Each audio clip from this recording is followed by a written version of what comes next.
नमस्कार। आप सभी का फिर से हम स्वागत करते हैं। दोस्तों, बीबीसी ने जो डॉक्यूमेंट्री बनाई है उस डॉक्यूमेंट्री के ऊपर भारत सरकार ने बैन लगा दिया है। इसके बावजूद काफ़ी सारी जगह पे उस डॉक्यूमेंट्री को बताने की कोशिश की गई। इतना ही नहीं, जो बैन लगाया है सरकार ने उसके खिलाफ सुप्रीम कोर्ट में एक याचिका भी दाखिल की गई है कि ये बैन हटाना चाहिए करके। हमारे देश के प्रधानमंत्री उनके खिलाफ उस डॉक्यूमेंट्री में जो कुछ भी बताया गया है उसका विरोध हम सबको मिलके करना चाहिए, क्योंकि वो हमारे देश के प्रधानमंत्री हैं। जिस घटना के ऊपर उस डॉक्यूमेंट्री में बताया गया है उस घटना के ऊपर केस चले हैं, सुप्रीम कोर्ट में भी चला है और सुप्रीम कोर्ट ने अपना जो डिसीजन दिया है वो सारी दुनिया को मालूम है। इतना होने के बावजूद हमारे देश के कुछ लोग, कुछ नेता इस डॉक्यूमेंट्री को दिखाने की जो अपील कर रहे हैं वो कितना सही है मैं इसलिए बोल रही हूं क्योंकि ब्रिटेन के प्रधानमंत्री उन्होंने खुद ये बोला कि इस तरह की जो डॉक्यूमेंट्री बनाई गई है वो जो कुछ भी बताया गया है, उनके खिलाफ जो कुछ भी बोला गया है वो हमें नहीं बोलना चाहिए, क्योंकि वो भारत के लोगों द्वारा चुने गए प्रधानमंत्री है। ऐसा स्टेटमेंट ब्रिटेन के प्रधानमंत्री इन्होंने दिया। मेरा सवाल ये है कि हमारे देश के लिए कुछ तो स्वाभिमान लोगों में होना चाहिए, क्योंकि वो हमारे देश के प्रधानमंत्री के खिलाफ कुछ है और यहाँ के सुप्रीम कोर्ट ने उनके ऊपर जो चार्जेस लगाए थे वो चार्जेस को खारिज करते हुए उनको क्लीन चिट दी है। अब बात आती है कि अगर ब्रिटेन के प्रधानमंत्री के ऊपर इस तरह से कुछ डॉक्यूमेंट्री बनाया जाए और उसको दिखाया जाए तो क्या वो लोग, ब्रिटेन के लोग उसका सपोर्ट करेंगे या आवाज उठाएंगे, ये एक प्रश्न है। दूसरा ये है कि ब्रिटेन के प्रधानमंत्री जो रहे उन्होंने भारत के लिए जो कुछ भी किया जिसकी वजह से काफी सारे भारतीय मारे गए, उनका इतिहास हमसे क्यों छिपाया गया या लोगों को क्यों बताया नहीं गया, ये सवाल आज का है।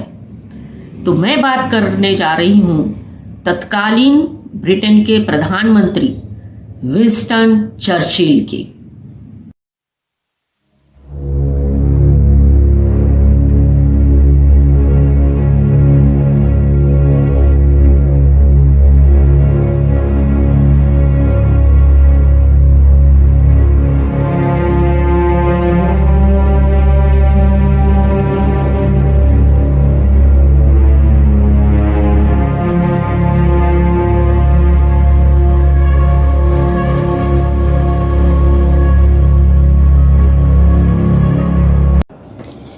1943 में बंगाल ने अकाल का वो भयानक दौर देखा था जब लोग भूख से तड़प तड़प कर अपनी जान दे रहे थे। 1943 में तूफान ने बंगाल में चावल की फसल को नुकसान पहुंचाया था, लेकिन इसके बावजूद अनाज का उत्पादन घटा नहीं था। अंग्रेज़ों ने अपने मुनाफे के लिए काम किया और भारतीयों को मरने के लिए छोड़ दिया। लेखिका मधुश्री मुखर्जी ने अपनी एक किताब में लिखा है कि उस वक्त हालात ऐसे थे कि लोग भूख से तड़पते अपने बच्चों को नदी में फेंक रहे थे। न जाने कितने ही लोगों ने ट्रेन के सामने कूदकर अपनी जान दे दी थी। लोग पत्तियां, घास और सांप खाकर जी रहे थे। इस विषय पर लिखने वाले ऑस्ट्रेलिया के वैज्ञानिक और सोशल एक्टिविस्ट डॉक्टर गिडॉन का मानना है कि बंगाल का ये अकाल मानव निर्मित होलोकॉस्ट था। इसके पीछे अंग्रेज सरकार और चर्चिल की नीतियां ही जिम्मेदार थी। खेतों में लाशें पड़ी हुई थी, नदियों में मरे हुए लोगों की लाशें तैर रही थी, कुत्ते और गिद्ध लाशों को नोच नोच कर खा रहे थे। हर कोई कंकाल की तरह नजर आता था। लगता था मानो किसी कंकाल को चमड़ा पहना दिया हो। महिलाओं ने परिवार को पालने के लिए मजबूरी में वेश्यावृत्ति करनी शुरू कर दी थी। विंस्टन चर्चिल और 1943 का बंगाल का अकाल, ये दोनों चीज़ें हमने टेक्स्ट बुक में ढूंढना शुरू किया। जो यहाँ की टेक्स्ट बुक है, तो उस टेक्स्ट बुक में मैंने देखा कि कहीं पे भी इसका उल्लेख नहीं आता है 1943 का बंगाल का अकाल। 1943 में जो बंगाल में अकाल पड़ा हुआ था, जिसकी वजह से 30 लाख भारतीय मारे गए, इसके बारे में जब हमने थोड़ी बहुत रिसर्च करना शुरू किया तो सबसे पहले हमने बुक्स देखे सोशल साइंस के। क्लास 7 का जो सोशल साइंस का बुक है, उसमें भी उसके बारे में बिल्कुल भी कुछ भी रेफरेंस नहीं आता है।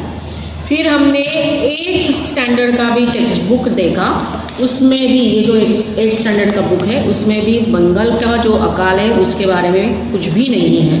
और बाद में हमने 9th स्टैंडर्ड का भी जो एसएस का टेक्स्ट बुक है, उसमें भी खोजने की बहुत कोशिश की कि 1943 का जो फेमाइन है उसके बारे में कुछ है क्या, तो हमें उसमें कुछ भी नहीं मिला। मतलब ये हुआ कि हमारा जो इतिहास लिखा गया है उसमें से ये जो भारतीय त्रासदी 1943 की थी उसको बिल्कुल ही नज़रअंदाज किया गया है। ब्रिटेन के पूर्व प्रधानमंत्री विंस्टन चर्चिल को सारी दुनिया एक स्ट्रॉन्ग नेता की तौर पे जानते हैं। दुनिया भर में विंस्टन चर्चिल एक इतिहासकार करके प्रसिद्ध है। लेकिन भारत के लिए अगर हम बात करें या भारत के संदर्भ में विंस्टन चर्चिल की बात करें, तो हमारे लिए विंस्टन चर्चिल एक क्रूर और निर्दयी नेता थे। इसका कारण ये है कि 1943 में बंगाल में जो अकाल पड़ा या फिर बंगाल में लगभग 30 लाख लोग भूख की वजह से मर गए, उसका कारण विंस्टन चर्चिल की गलत नीतियां थी। विंस्टन चर्चिल ने ऐसा क्या किया? वो दौर 1943 का सेकेंड वर्ल्ड वॉर का था और ब्रिटेन जो है अपने मित्र देशों के साथ जर्मनी के खिलाफ लड़ाई लड़ रहा था। और बंगाल में उस टाइम पे तूफान आया, तूफान की वजह से फसल बर्बाद हुई, लेकिन उसके बावजूद उसके बाद जो फसल आई वो फसल काफ़ी थी। यहाँ पे विंस्टन चर्चिल की जो नीतियाँ रही उसकी वजह से बंगाल के लोगों को अनाज की किल्लत होने लगी। विंस्टन चर्चिल ने सारा का सारा जो अनाज है वो अपने सोल्जर्स के लिए ब्रिटेन भेजना शुरू किया और उसकी वजह से हमारे भारत के लगभग 30 लाख लोग भूख से तड़पते हुए मर गए। 30 लाख ये संख्या छोटी नहीं है। एक तरह से ये अमानवीय कृत्य था विंस्टन चर्चिल द्वारा। 1943 का जो अकाल है वो दुनिया की जितनी भी त्रासदी है उन त्रासदियों में से एक बहुत बड़ी त्रासदी मानी जाती है। विंस्टन चर्चिल ने जो नीतियां अपनाई उसके खिलाफ उस टाइम पे जो भी नेता थे, जो भी लोग थे, उन्होंने आवाज क्यों नहीं उठाई? एक तरफ जब लोग मर रहे थे तब तत्कालीन जितने भी नेता थे, जो बड़े बड़े नेता थे, उन्होंने क्यों जोर से उसके खिलाफ आवाज नहीं उठाई? ये एक सवाल बनता है। फिर उसके बाद की अगर बात करें, आज़ादी की बात करें, उसके बाद भी उस टाइम के जो लीडर्स थे उन्होंने भी क्यों नहीं आवाज उठाई? क्योंकि हमारे 30 लाख लोग उसमें मर गए थे। विंस्टन चर्चिल ने जो भी किया है उसको छिपाया गया, नजरअंदाज करा गया, ये बिल्कुल हम बोल सकते हैं। विंस्टन चर्चिल को तो दुनिया बहुत अच्छा नेता, बहुत महान नेता मानते थे। इतना ही नहीं, उन्होंने जितने भी बुक्स लिखे हैं, इतिहास के बारे में संशोधन करके लिखा हुआ है, इसके लिए उनको 1953 में नोबेल प्राइज से भी सम्मानित किया गया। यही विंस्टन चर्चिल, इन्होंने जो लिखा है हमारे लिए, वो भारत से बहुत नफरत करते थे। विंस्टन चर्चिल कभी नहीं चाहते थे कि भारत को आज़ादी मिले। और इस संदर्भ में जब 1943 का जो अकाल है, उस संदर्भ में अगर उनकी बातें हम पढ़ते हैं तो उनका एक स्टेटमेंट सामने आता है। वो बोलते हैं, मैं भारत के लोगों से बहुत नफरत करता हूं। भारत के लोग जानवरों जैसे हैं और उनका धर्म भी जानवरों जैसा ही है। ये स्टेटमेंट विंस्टन चर्चिल ने दिया हुआ है। तो इससे पता चलता है कि विंस्टन चर्चिल का जो कैरेक्टर है वो कैसा था। ये बहुत ही आश्चर्य की बात है कि हमारे देश के उस टाइम के नेताओं ने उनका विरोध क्यों नहीं किया। जैसे कि हमने बताया कि विंस्टन चर्चिल खुद लिखते थे और विंस्टन चर्चिल अपने आप को भी एक महान नेता मानते थे। वो अपने इतिहास को खुद लिखना चाहते थे। जब कोई भी व्यक्ति इतिहास को लिखेगा खुद, तो अपने बारे में बहुत अच्छा ही लिखेगा, कोई बुरा तो नहीं लिखेगा।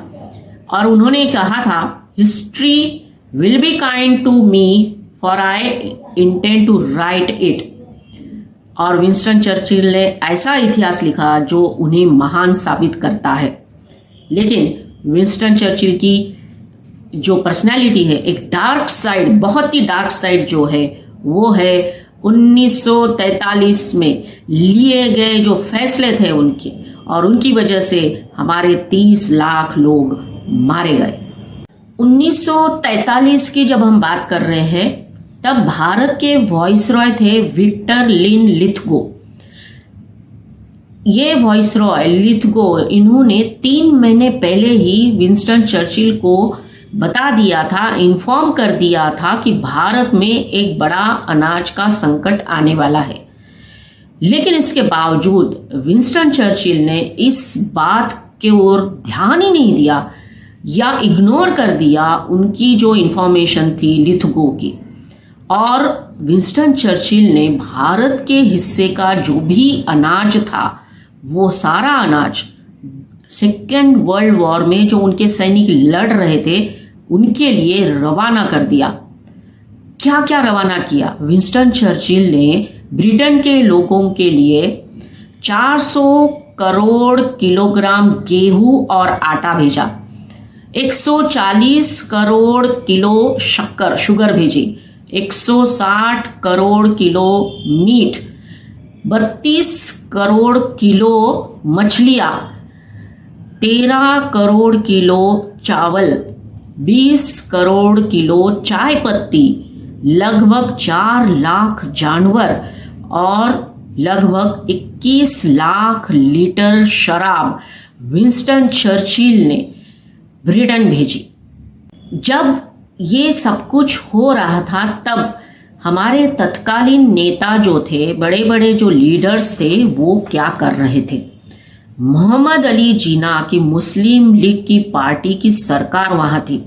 मुस्लिम लीग पार्टी और मोहम्मद अली जिन्ना, इन्होंने ब्रिटिश गवर्नमेंट के साथ अपना साथ दिया, आवाज उठाई नहीं या कुछ भी विरोध नहीं किया जो कुछ भी विंस्टन चर्चिल कर रहे थे। फिर 1942 में क्विट इंडिया मूवमेंट शुरू हो गया था, भारत छोड़ो आंदोलन शुरू हो गया था। तो जैसे ही आंदोलन शुरू हुआ, गांधी जी, नेहरू जी जैसे बड़े बड़े नेताओं को ब्रिटिश सरकार ने गिरफ्तार कर लिया और उन्हें जेल में बंद कर दिया। फिर ये सारे नेता, मोहम्मद अली जिन्ना हो, नेहरू जी हो, गांधी जी हो या और जो लीडर्स थे, उनको भले भांति सब मालूम था कि बंगाल में क्या हो रहा है। तो इन सारे नेताओं ने उस टाइम पे अंग्रेज सरकार के खिलाफ आवाज उठाई नहीं या फिर उनके ऊपर दबाव क्यों नहीं बनाया?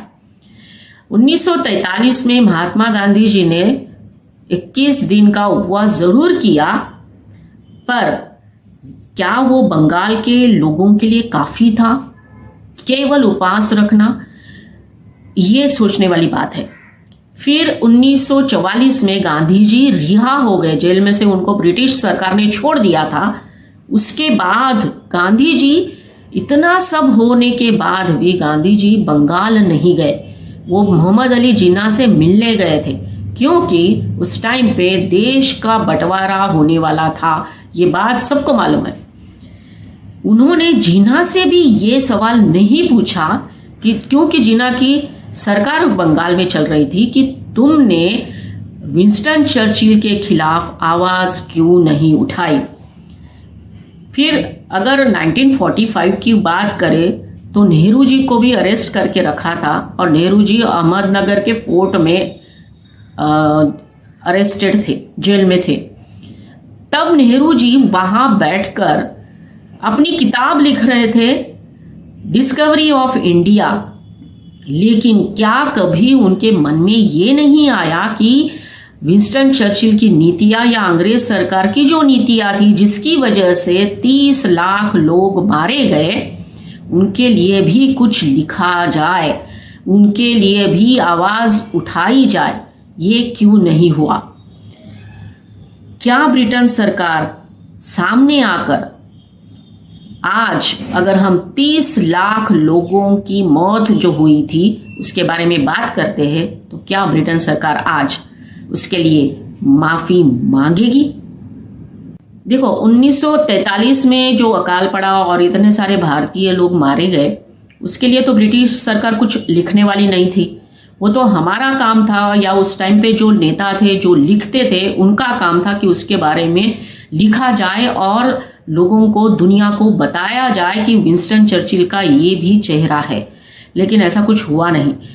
बहुत सारे लोगों ने इसके ऊपर रिसर्च किया, और एक दो लेखक के बुक्स भी है, और जिन्होंने रिसर्च किया उन्होंने ऐसा बताया है कि विंस्टन चर्चिल जिनकी नीतियों की वजह से भारत में, बंगाल में पर्टिकुलरली जो अकाल पड़ा, उनका कहना है कि वो भले ही लोगों के लिए हीरो थे, यूरोपियन जो देश है उनके लिए, लेकिन भारत के लिए जो उनकी नीतियां थी उसका जो असर हुआ वो हिटलर की नीतियों से कम नहीं था।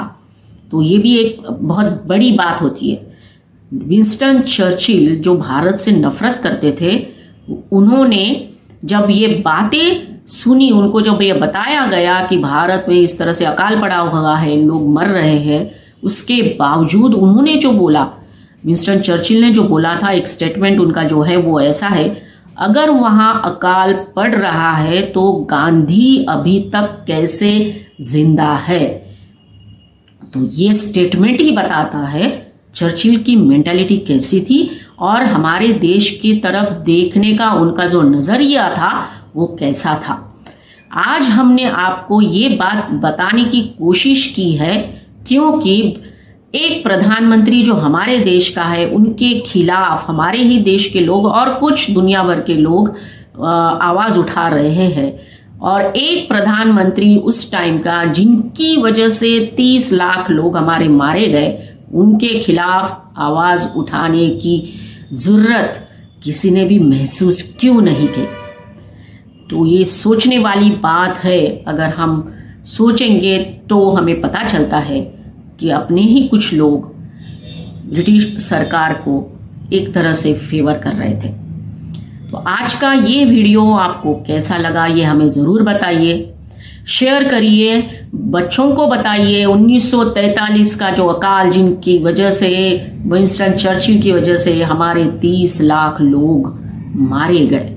भारतीय सोशल साइंस के टेक्स्ट बुक में रेयरली कहीं मिलेगा, क्योंकि मैंने तो 3-4 टेक्स्ट बुक्स छानी, उसमें नहीं था। बच्चों को ये इतिहास बताइए, जो काला सच है विंस्टन चर्चिल का वो जरूर बताइए। अगले एपिसोड में फिर मिलेंगे, तब तक के लिए धन्यवाद। Take care, bye.